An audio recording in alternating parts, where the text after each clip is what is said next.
large lioness named Nala had been watching the calf for hours, her golden eyes narrowed with hunger.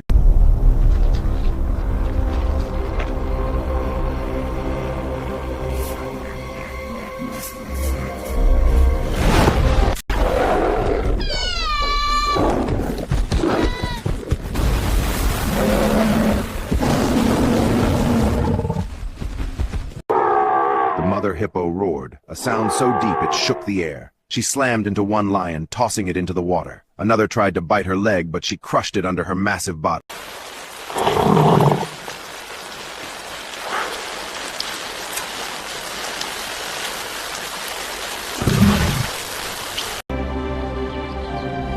The calf rushed to its mother, pressing its head against her side.